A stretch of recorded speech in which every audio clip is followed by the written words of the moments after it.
আমরা এখানে আসার পর প্রবাসী যারা আমাদের রেমিটেন্স আর্নার যারা আছে, যাদের আমরা রেমিটেন্স যোদ্ধা বলি, যাদের উপর বাংলাদেশের অর্থনীতি দাঁড়িয়ে আছে, তাদের প্রতি আমরা আমাদের দায়িত্ব পালন করতে পারি নাই। আমি আমার ব্যক্তিগত জীবনে দেখেছি, যখন এয়ারপোর্টে দেখতাম, এয়ারপোর্টে মানে আমরা অসৎ ব্যবসায়ী হোক, রাজনীতিবিদ হোক, তাদেরকে আমরা ভিআইপি মর্যাদা দিই, কিন্তু আমাদের রেমিটেন্স আর্নার যারা, তাদের সাথে আমরা অত্যন্ত অত্যন্ত খারাপ ব্যবহার করি, অপমানজনক ব্যবহার করি। এটা আমার সারা জীবনে একটা খুব দুঃখ ছিল, মনে হয়েছিল যে এটা আসলে অ্যালাউ করা উচিত না। যাই হোক, সেরকম মানসিকতা নিয়ে আমরা কাজ শুরু করেছি, কি করা যায়। তো প্রথমে আপনাদের বলে রাখি, আমরা প্রবাসী যারা কর্মী আছে তাদের কল্যাণের জন্য কি করেছি। প্রথম আমরা যে কাজটা করেছি সেটা হচ্ছে, আপনারা জানেন এখানে একটা প্রবাসী কল্যাণ ব্যাংক আছে, এই ব্যাংক থেকে ঋণ দেওয়া হয়। তো আমরা এখন এমন একটা ব্যবস্থা করেছি, এই ব্যাংকে এখন সরাসরি রেমিটেন্স পাঠানো যাবে। এই ব্যাংক থেকে যারা ঋণ নিতেন তারা আগে রেমিটেন্স পাঠাতে পারতেন না, এখন রেমিটেন্স পাঠাতে পারবেন। রেমিটেন্স পাঠানোর মাধ্যমে সরাসরি তাদের ঋণ পরিশোধ করতে পারবেন। এই ব্যবস্থাটা সম্ভব হয়েছে। এখানে সিটি ব্যাংক নামে একটা বেসরকারি ব্যাংক আছে, তারা আমাদেরকে অনেক হেল্প করেছে। তাদের সাথে একটা মেমোরেন্ডাম ও কোঅপারেশন করেছি, সেটার আলোকে মোট কথা হচ্ছে, আগে প্রবাসী কল্যাণ ব্যাংক থেকে যারা লোন নিতেন তারা এখানে রেমিটেন্স পাঠাতে পারতেন না, প্রবাসী কল্যাণ ব্যাংকে পাঠাতে পারতেন না, ওইখান থেকে ঋণটা শোধও করতে পারতেন না। এখন তারা সরাসরি এই কাজটা করতে পারবেন। এটাতে ওনাদের ভোগান্তি কমবে এবং রেমিটেন্সের প্রবাহ বাড়বে বলে আমরা বিশ্বাস করি।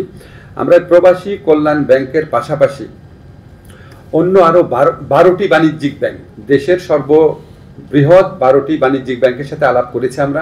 আমরা বলেছি শুধু প্রবাসী কল্যাণ ব্যাংক কেন, আপনারাও প্রবাসীদেরকে ঋণ দেন। এখন প্রবাসীদের ঋণের অনেক বেশি প্রয়োজন আছে। তো ওনারা আমাদের সাথে এগ্রি করেছেন, ওনারা রাজি হয়েছেন, কিন্তু এটার জন্য একটা ক্রেডিট গ্যারান্টি লাগবে।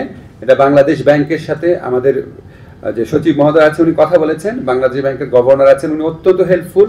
উনি আমাদের সাথে যেভাবে কথা বলেছেন, আমরা আশা করছি এই ক্রেডিট গ্যারান্টিটা অচিরেই হয়ে যাবে। আমাদের কাছে মনে হয়েছে উনি পজিটিভ। এই ক্রেডিট গ্যারান্টিটা হলে এই 12টা যে বাণিজ্যিক ব্যাংক আছে তারাও প্রবাসীদেরকে ঋণ দিতে পারবে, যেটা আগে কখনো ছিল না। এর পাশাপাশি আমরা প্রবাসীরা আমরা লক্ষ্য করেছি যে ওনারা প্রবাসী কল্যাণ ব্যাংকের যে মূল শাখাটা, এখানে আসার ক্ষেত্রে অনেকের অনেক প্রতিবন্ধকতা থাকে, অনেক দূর প্রান্ত থেকে আসেন। এই জন্য আমরা যে সমস্ত এলাকায় আপনার সোনালী ব্যাংক এবং অগ্রণী ব্যাংক রয়েছে, ওই সমস্ত জায়গাতে প্রবাসী কল্যাণ ব্যাংকের বুথ স্থাপনের জন্য, অর্থাৎ আরও কোনো টাকা খরচ না করে বা ম্যান পাওয়ার খরচ না করে, আমরা অগ্রণী ব্যাংক এবং সোনালী ব্যাংক ওনাদেরকে প্রস্তাব দিয়েছি যে ওনাদের কিছু রিমোট জায়গা থেকে যেসব প্রবাসীরা আসেন এবং প্রবাসী অধ্যুষিত এলাকা থেকে যারা আসেন, সেখানে যেন আমরা প্রবাসী ব্যাংকের বুথ খুলতে পারি। আমাদের প্রস্তাব দেওয়া হয়েছে এবং আমরা খুবই আশাবাদী এটাও হয়ে যাবে। আর সবচেয়ে ইম্পর্টেন্ট যে জিনিসটা, আপনারা জানেন প্রবাসী শ্রমিক যারা আছেন, কর্মী যারা আছেন, তারা প্রবাসের নানা ধরনের ভোগান্তির শিকার হন এবং সেখানে আমাদের দূতাবাসগুলো ঠিক মতো দায়িত্ব পালন করেন না, এই ধরনের অভিযোগ রয়েছে। আমাদের শ্রম কল্যাণ উইং রয়েছে, তারপরেও তারা ঠিক মতো কাজ করে না, এই ধরনের প্রচুর অভিযোগ, আপনারা সবাই এটা জানেন। তো আমরা সেটা খুব শক্তভাবে দেখার চেষ্টা করেছি। আমরা এই দূতাবাস সমূহে এই শ্রম কল্যাণ উইংকে আমরা ফর্ম ছাপিয়ে পাঠিয়ে দিচ্ছি যে এখন থেকে তাদের ওখানে কতগুলা কমপ্লেইন আসলো, কে কমপ্লেইন করলো, কমপ্লেইন যে করেছে ওনার ফোন নাম্বার কি, নাম কি, এবং ওই কমপ্লেইনের ব্যাপারে উনি কি ব্যবস্থা নিয়েছেন, এটা আমাদেরকে নিয়মিতভাবে রিপোর্ট করবেন। এবং এখান থেকে আমরা সরাসরি ওইখানে যে উল্লেখিত অভিযোগকারীর নাম এবং ফোন নাম্বার থাকবে, সবগুলো তো চেক করতে পারবো না, সেগুলো আমরা দৈব চয়ন ভিত্তিতে চেক করে দেখব যে ওনারা সত্যি ফাংশন করছেন নাকি। এবং আমি আপনাদের মাধ্যমে এই বার্তা দিতে চাই, যদি আমাদের প্রবাসী কল্যাণ উইংয়ে কেউ ঠিকমতো দায়িত্ব পালন না করে, একদম আমাদের প্রবাসী ভাইদের জন্য সেবামূলক কল্যাণমূলক সেবকের মতো ভূমিকা না নিয়ে কাজ করেন, দরকার হলে আমরা সেখানে পরিবর্তন আনবো। এই ব্যাপারে আমরা কোনো রকম ছাড় দিব না। আমরা রেমিটেন্সের প্রবাহ বৃদ্ধির জন্য আরও কিছু ব্যবস্থা গ্রহণ করছি। আপনারা জানেন, একটা আমি বলেছি যে প্রবাসী কল্যাণ ব্যাংকে সরাসরি রেমিটেন্স পাঠাতে পারবে। এছাড়া আমরা একটা, আপনারা জানেন ওইখান থেকে যে আপনার মানি এক্সচেঞ্জ হাউসগুলা, সেটার মাধ্যমে আমাদের প্রবাসীরা রেমিটেন্সটা পাঠান। তো আমরা এই 12টা ব্যাংকের সাথে আলাপ করেছি যে মানি এক্সচেঞ্জ হাউসগুলোতে রেমিটেন্স পাঠানোর জন্য তারা যে টাকাটা দেয়, ধরেন 1500 টাকা হোক, 2000 টাকা হোক, ডিপেন্ড করে কত টাকা পাঠাচ্ছেন ওটার উপর, সেই টাকাটা এই দেশে যেই ব্যাংকে ওনারা পাঠাবেন সেই ব্যাংক ওই টাকাটা পরিশোধ করে দিবে। অর্থাৎ রেমিটেন্স পাঠানোর জন্য বিদেশে যে টাকাটা ওনাদেরকে পে করতে হচ্ছে, ওটা এই দেশে যেই ব্যাংকে আসবে সেই ব্যাংক পরিশোধ করে দিবে। তো এইটা পুরাপুরি পালিত হবে নাকি শুধুমাত্র এই ব্যাপারে আমরা কনফার্ম না। আমরা বাংলাদেশ ব্যাংকের ম্যানেজারের সাথে আলাপ করেছি, উনি বলেছেন যথাসাধ্য চেষ্টা করবেন, কিন্তু আমরা আশা করব আমরা ওনাকে একটা পর্যায়ে মানে উনি সবকিছু বিবেচনা করে সিদ্ধান্ত নেবেন, এবং এটা হলে আমরা মনে করি রেমিটেন্স প্রবাহ আরো বৃদ্ধি পাবে। সরাসরি রেমিটেন্স পাঠাতে এবং হুন্ডির মাধ্যমে না পাঠাতে আমাদের যারা প্রবাসী কর্মীরা আছে ওনারা আরো অনেক বেশি অনুপ্রাণিত বোধ করবেন। আচ্ছা, এগুলি ছাড়া আপনার রেমিটেন্সের প্রবাহ বৃদ্ধির জন্য আমরা আরেকটা পদক্ষেপ হাতে নিয়েছি, সেটা হচ্ছে ওয়েজ আর্নার বন্ড ক্রয়ের ক্ষেত্রে এখন সর্বোচ্চ সীমা হচ্ছে 1 কোটি টাকা। আমরা সেটা বাতিল করার প্রস্তাব করেছি। এগেইন বাংলাদেশ ব্যাংকের অনুমোদন লাগবে, সহায়তা লাগবে। আমাদের মনে হয়েছে উনি এটা করে দিবেন, বেশ পজিটিভলি উনি এটা নিয়েছেন। আর কোনো ক্রয় সীমা থাকবে না, ওয়েজ আর্নার বন্ডের মাধ্যমে অনেক বেশি রেমিটেন্স পাঠানো যাবে। বৈদেশিক কর্মসংস্থান বৃদ্ধি অনেক বড় একটা চ্যালেঞ্জ, আপনারা খুব ভালো করে জানেন। আমরা এক্ষেত্রে খুব সাফল্য অর্জন করতে পারি নাই, বাট কিছু কিছু ক্ষেত্রে সাফল্য হয়েছে। সৌদি আরবেতে 200 জন নার্স পুরুষ ও মহিলা প্রেরণের জন্য MOU স্বাক্ষরিত হয়েছে। ইটালির অর্থ মন্ত্রণালয় একটা প্রকল্পের আওতায় 250 জন দক্ষ কর্মী পাঠানোর ব্যবস্থা হচ্ছে। জাপানে একটা প্রতিষ্ঠানকে লেটার অফ ইন্টেন্ট দেওয়া হয়েছে। আমরা দাবি করছি না এগুলি খুব উল্লেখযোগ্য অগ্রগতি, বাট শুধু বলছি যে এই ক্ষেত্রে আমাদের কার্যক্রম অব্যাহত রয়েছে। আর আরেকটা জিনিস আপনাদের বলি, আমাদের এখানে প্রবাসী কর্মীদের বিদেশে পাঠানোর ব্যাপারে অনেক ভোগান্তি হয়, অনেক টাইম লাগে, এটাও একটা চিরাচরিত কমপ্লেন। তো আমরা ইনভেস্টিগেট করে দেখলাম যে এখানে প্রবাসীরা বিদেশে যেতে চাইলে 3টা স্তরে অনুমোদন লাগতো। একটা হচ্ছে কনসার্ন দূতাবাসের, তাহলে সৌদি আরবে পাঠাতে হলে সৌদি আরবে দূতাবাসের, তারপর হচ্ছে মন্ত্রণালয়ের, তারপর হচ্ছে BMETর প্রশিক্ষণ ব্যুরোর। তো আমরা এখন থেকে মন্ত্রণালয় আর কোনো ভূমিকাই পালন করবে না, এখন থেকে 2টা জায়গায় অনুমোদন নিতে হবে। তো 3টা জায়গার পরিবর্তে যখন 2টা জায়গায় অনুমোদন নিতে হবে, তাহলে প্রবাসীদের এই বিদেশে যাওয়ার ক্ষেত্রে অনুমোদন প্রক্রিয়া যে ভোগান্তি, সেটা আমাদের হিসাব মতে অনেক কমবে এবং 15 থেকে 30 দিন সময় কমে যাবে। লিড টাইম আমরা বলি, ওনাদের যে যাওয়ার প্রস্তুতির যে সময়টা, সেটা যদি 3 মাস লাগতো আগে, এখন আমরা আশা করি এটা 2 থেকে 2.5 মাস লাগবে বড়জোর। আমরা চেষ্টা করবো অন্তত 1 মাস কমানোর জন্য। বাট আপনাদেরকে কনফার্ম করছি মন্ত্রণালয়ের অনুমোদনের প্রক্রিয়া আর থাকবে না, এটা আমরা প্রয়োজনীয় আইন সংস্কার করে ফেলেছি। সেকেন্ড যে জিনিসটা হচ্ছে, এটা আপনারা সবাই জানেন যে প্রবাসীদের ক্ষেত্রে অনেক বড় একটা কমপ্লেইন থাকে, ওনাদের বাইরে পাঠানোর ক্ষেত্রে যত না খরচ অফিসিয়াল, তার চেয়ে অনেক বেশি খরচ হয়। এবং এই জন্য এজেন্ট, সাব এজেন্ট, এজেন্টের এজেন্ট, সাব এজেন্ট, অনেক স্তরে দালালদের দৌরাত্মের কথা আপনারা শুনেছেন। তো আমরা এটাকে মিনিমাইজ করার জন্য আমরা একটা প্রক্রিয়া ভেবেছি। আমরা এখন থেকে এজেন্ট, সাব এজেন্ট যারা আছেন, সাব এজেন্ট বিশেষ করে, এজেন্টরা তো আমাদের এখানে নিবন্ধিতই, সাব এজেন্ট যারা আছেন, ভদ্র ভাষায় সাব এজেন্ট বললাম, মানে যাদেরকে আপনারা অনেক সময় দালাল বলেন, বাট তাদের মধ্যে ভালো লোক আছেন, খারাপ লোক আছেন, আমরা ওনাদেরকে রেজিস্ট্রেশন করে দিব। রেজিস্ট্রেশন করে দিলে ওনারা একটা জবাবদিহিতার প্রক্রিয়ার মধ্যে থাকবেন। এবং আমরা আশা করব, আজকে বাইরের নেতৃবৃন্দ আছেন, ওনাদেরকে বোঝানোর চেষ্টা করব। ওনারা যদি আমাদের সাথে সহযোগিতা করেন, ইনশাআল্লাহ আমরা এই সাব এজেন্টদের দৌরাত্ম্য অনেকাংশে কমাতে পারবো।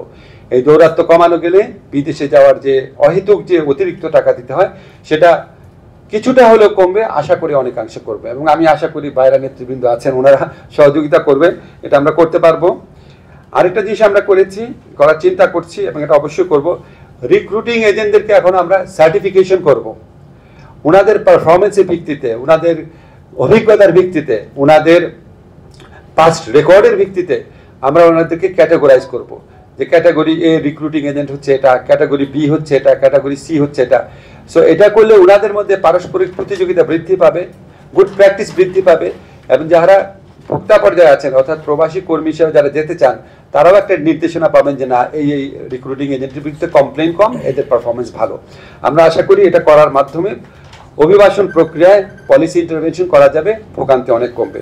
আরেকটা জিনিস আপনাদের বলে রাখি, আপনারা অনেকেই প্রশ্ন করবেন হয়তো মালয়েশিয়ার ব্যাপার নিয়ে। আমাদের প্রধান উপদেষ্টা নোবেল বিজয়ী ডক্টর মোহাম্মদ ইউনূস যখন শপথ গ্রহণ করেছেন, তার 3-4 দিনের মাথায় হঠাৎ স্যার একটা উঠে গেলেন কথা বলতে বলতে। তো স্যার এসে বললেন যে ওনাকে মালয়েশিয়ার প্রধানমন্ত্রী ফোন করেছে। তো আমি বললাম, স্যার আপনার সাথে কীরকম সম্পর্ক? বললো, আমার সাথে খুবই ভালো সম্পর্ক, আমার খুব পুরনো বন্ধু। আমি সাথে সাথে বললাম, স্যার তাহলে আমরা কি মালয়েশিয়া কর্মী পাঠানোর ব্যাপারে আপনার কোনো সাহায্য পাবো নাকি? বলে, যা লাগে আমাকে করতে বলো, আমি করবো এটা। সো আমরা তো অনির্দিষ্ট কথা বলে লাভ নাই, আমরা মার্কেটটা ইনভেস্টিগেট করছি মালয়েশিয়ার ব্যাপারে। আমরা অবশ্যই স্যারের সহযোগিতা পাবো। আপনারা জানেন ওনার ব্যক্তিগত হস্তক্ষেপের মাধ্যমে আমাদের আরও UAE থেকে 57 জন আমাদের শ্রমিক ফেরত আসছেন যারা কারাবন্দী ছিলেন। এটা খুব বড় একটা ঘটনা, আপনারা সবাই বুঝেন ওখানে মানে কত কঠিন ক্রিমিনাল জাস্টিস সিস্টেম, সেখানে স্যারের ইন্টারভেনশন এটা হয়েছে। যেখানে ইউএইর আমিরের সাথে ওনার কোনো ব্যক্তিগত ঘনিষ্ঠতাই ছিল না। তো আমরা আশা করছি মালয়েশিয়ার অনেক জট খোলার ক্ষেত্রে আমরা ডক্টর ইউনূসের ইনফ্লুয়েন্স ইউজ করতে পারবো। এছাড়া আমি যখন এই মন্ত্রণালয়ের দায়িত্ব নিলাম, উনি আমাকে বলেছেন অন্য যে কোনো দেশে যাদের সাথে কথা বলে উনি কাজ হয় বলে মনে হয় ওনার, সেখানে উনি ফোন করবেন, করে দিবেন। তো আমরা আশা করি ওনাকে সরাসরি এখন আমি প্রস্তাব দিইনি, বিকজ আমাদের ফিল্ড লেভেল স্টাডিটা মোটামুটি করেছি। আমরা ওনার মাধ্যমে আগামী মাস 2-এর মধ্যে শ্রমবাজার সম্প্রসারণে বড় নিউজ আপনাদেরকে দিতে পারবো। এটা হচ্ছে আরেকটা জিনিস ছিল, সেটা হচ্ছে লাস্ট, এটা আপনাদের খুব আনন্দের সাথে জানাতে চাই। আমাদের যারা প্রবাসী শ্রমিক, যারা এই ছাত্র জনতার বৈষম্য বিরোধী আন্দোলনের সাথে সংহতি জানিয়ে নিজেদের জীবন এবং জীবিকাকে রিস্কের মুখে ফেলে ওনারা জীবন এবং জীবিকার ঝুঁকি নিয়ে ওখানে কারাবরণ করেছেন, আমরা ওনাদের এই স্যাক্রিফাইসটা সবাই মনে রেখেছি। আমি দেখেছি ওনারা যখন দেশে ফিরে আসার সিদ্ধান্ত হয়েছে, আপনারা সবাই, পত্রিকা যারা আছেন, সাধারণ মানুষ সবাই কি পরিমাণে উচ্ছ্বসিত হয়েছেন। আজকে আপনাদেরকে আরেকটা গুড নিউজ দিতে চাই, আমরা প্রবাসী কল্যাণ মন্ত্রণালয়ের পক্ষ থেকে ওনাদের পুনর্বাসনের ব্যবস্থা করব। আমাদের অলরেডি 87 জনের সাথে যারা ফিরে এসছেন, আপনারা জানেন 57 জন না, আরো অনেকেই বন্দী ছিলেন, অনেকেই ফিরে আসছেন। 87 জনকে আমরা এনলিস্ট করতে পেরেছি। আমরা ওনাদেরকে কর্মসংস্থানের ব্যবস্থা করব বাংলাদেশে। ওনাদের প্রতি এটা আমাদের দায় মনে করি বাংলাদেশের।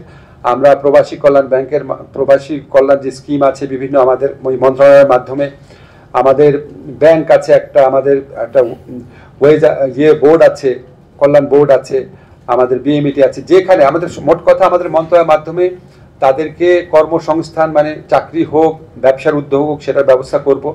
দরকার হলে আমরা এখানে যারা প্রাইভেট সেক্টর আছেন, যারা খুব মানব কল্যাণে কাজ করেন, তাদের সাথে যোগাযোগ করব। এমনও আমরা চিন্তা করেছি যে ওনাদেরকে আমরা একটা সিড মানি দিয়ে, আমাদের প্রবাসী কল্যাণ ব্যাংক থেকে যদি করার স্কোপ থাকে, আমরা ওনাদের উদ্যোক্তা হওয়ার যদি ওনাদের ইচ্ছা থাকে, সেখানেও আমরা ওনাদেরকে সহযোগিতা করব। যদি প্রয়োজন হয়, আমরা এখানে যে আপনারা জানেন গ্রামীণের আওতায় গ্রামীণ ব্যাংকের যে ফরম্যাট রয়েছে, তাদের বিভিন্ন উদ্যোক্তা কর্মসূচি রয়েছে, দরকার হলে তাদের সাথে পার্টনারশিপে কাজ করব। মূল কথা হচ্ছে আমরা ওনাদেরকে বিকল্প কর্মসংস্থানের ব্যবস্থা করব। বয়েসেলের মাধ্যমে সম্ভব হলে বিদেশে পাঠানোর চেষ্টা করব, অন্য কোনো দেশে। একটা দেশে তারা যেতে পারে না, হয়তো অন্য দেশে পারবে। সম্ভব না হলে আমরা আমাদের প্রবাসী কল্যাণ মন্ত্রণালয়ের উদ্যোগে নেতৃত্ব দিয়ে অবশ্যই তাদের কর্মসংস্থানে আমরা সর্বাত্মক প্রচেষ্টা গ্রহণ করব। ধন্যবাদ আপনাদের।